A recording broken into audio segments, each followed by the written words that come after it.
Dua buah bunker untuk menyimpan uang milik Padepokan Dimas Kanjeng ditemukan di rumah salah satu kaki tangan taat pribadi. Letaknya benar-benar rapih dan tersembunyi. Di kolong tempat tidur, disamarkan dengan menggunakan lantai keramik serta ditutupi karpet.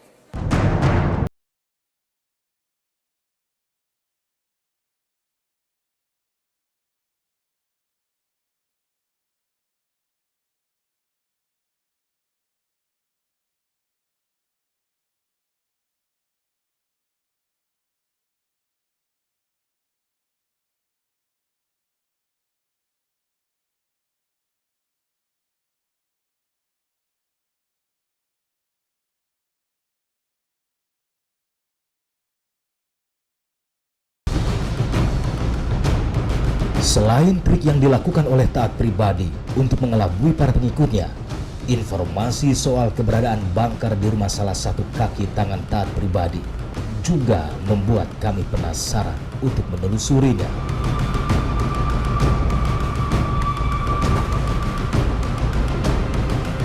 Sampai akhirnya kami tiba di rumah milik Ismail Marzuki di Komplek Jatisari, Sumber Lele, Probolinggo, Jawa Timur.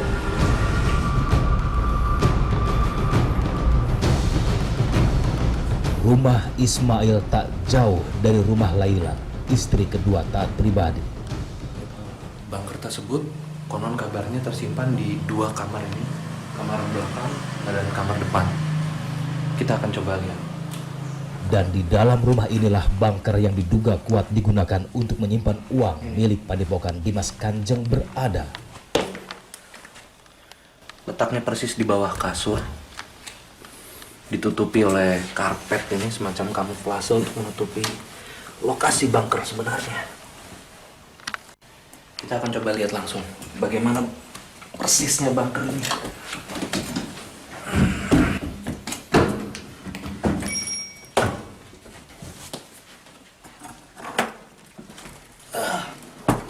Wow. Wow. Saya akan coba masuk.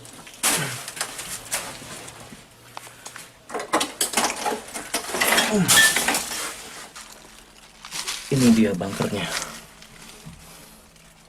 Dilapisi oleh semacam pelindung panas atau semacam aluminium foil.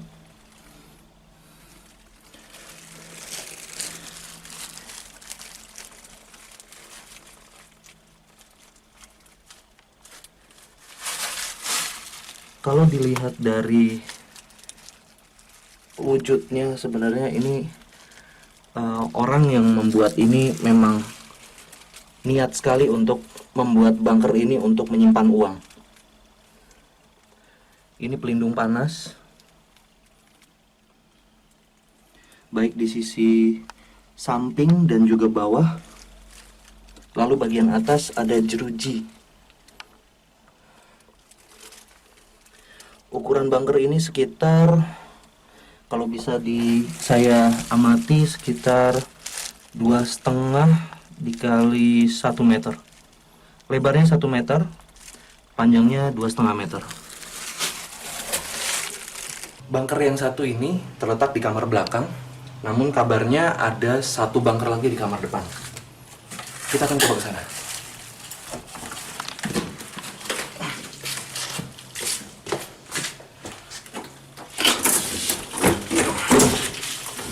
Hati-hati, jangan di.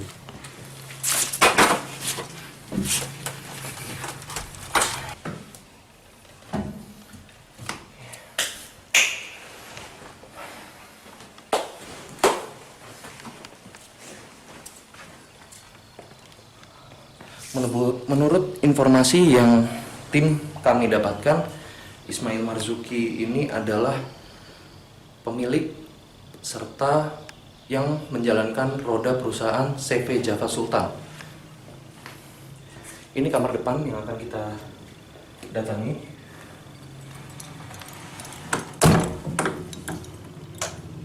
Ini juga.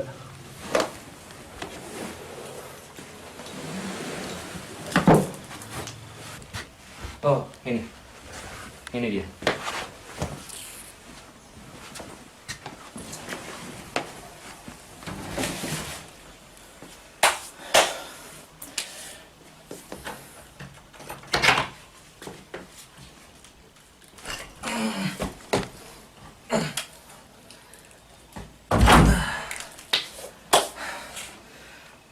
ini memang niat sekali untuk membuat bunker seperti ini.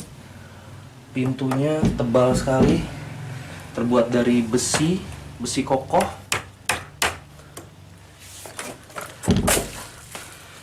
Dan atasnya dilapisi oleh semen dan juga tehel yang sama persis digunakan oleh tehel-tehel lainnya di kamar ini.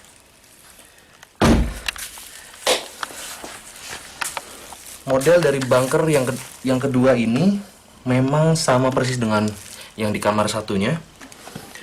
Ada semacam lapisan styrofoam, aluminium foil, dan seperti busa pelindung.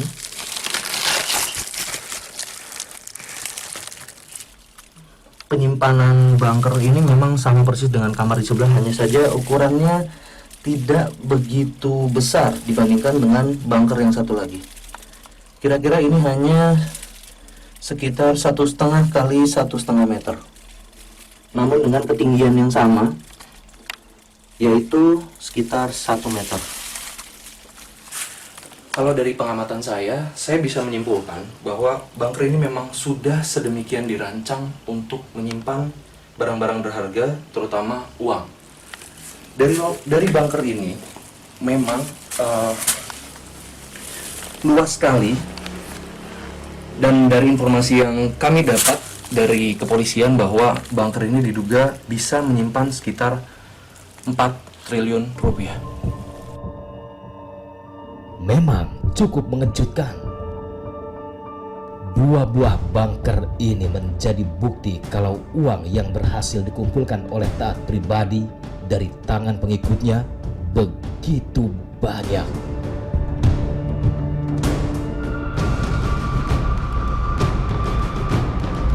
Itu sebagai koordinator dulu, cuman sebentar saya buat SK, dia entah kemana, tak tahu, saya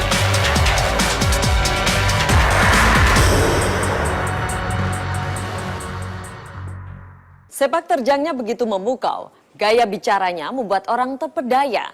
Buktinya, ribuan orang dari berbagai daerah bisa menjadi pengikutnya. Itulah Taat Pribadi yang bergelar Dimas Kanjeng. Bakat bujuk rayu Taat Pribadi sepertinya mengalir sudah cukup lama, sejak ia masuk dalam pengurus kredit usaha tani dan Yayasan Amalilah.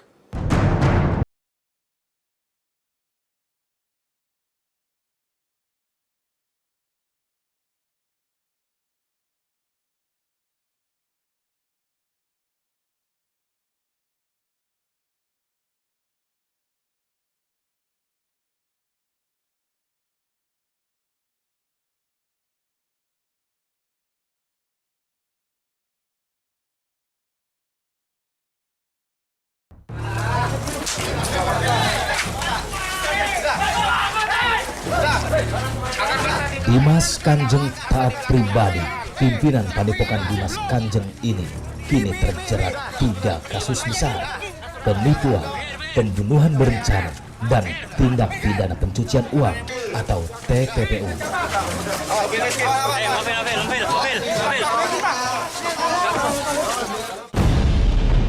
Pria ini terlahir dengan nama Taat Pribadi pada 28 April 1970 di Desa Wangkal, Kabupaten Probolinggo, Jawa Timur.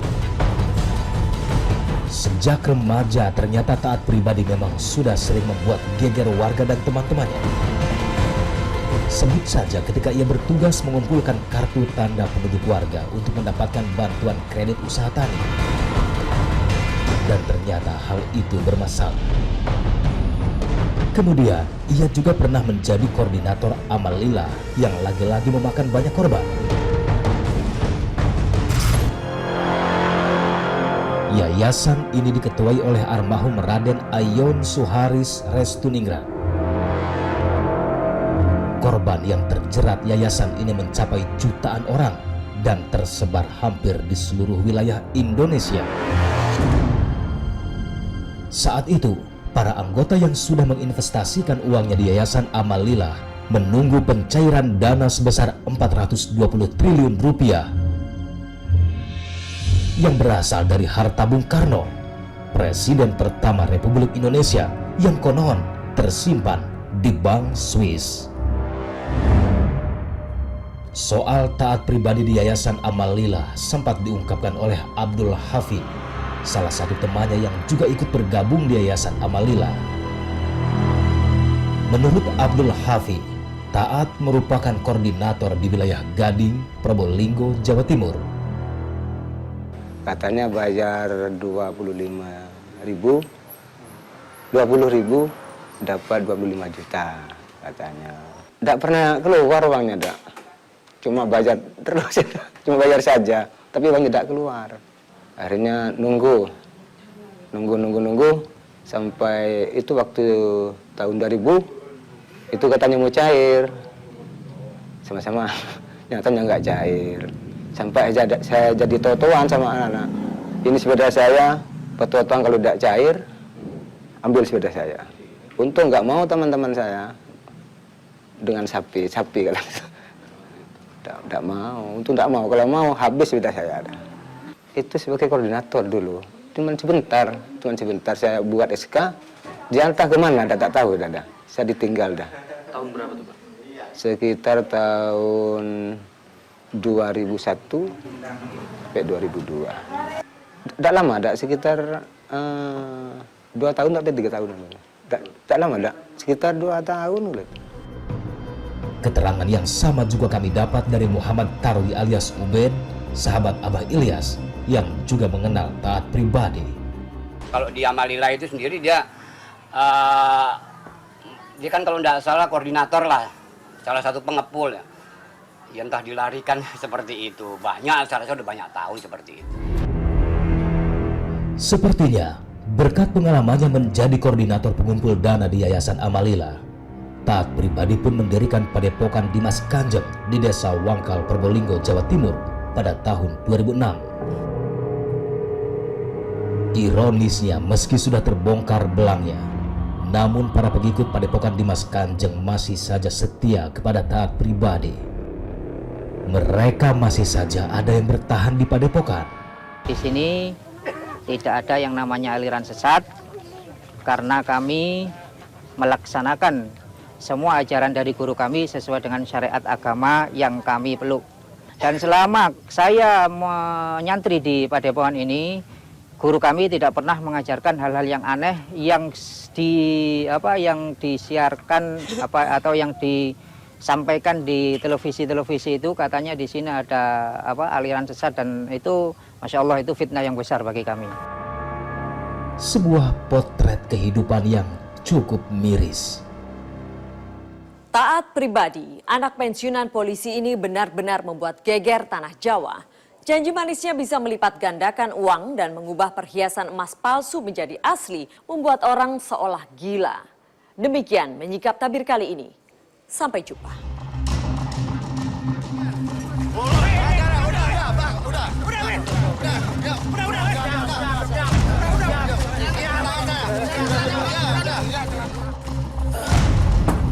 Wow.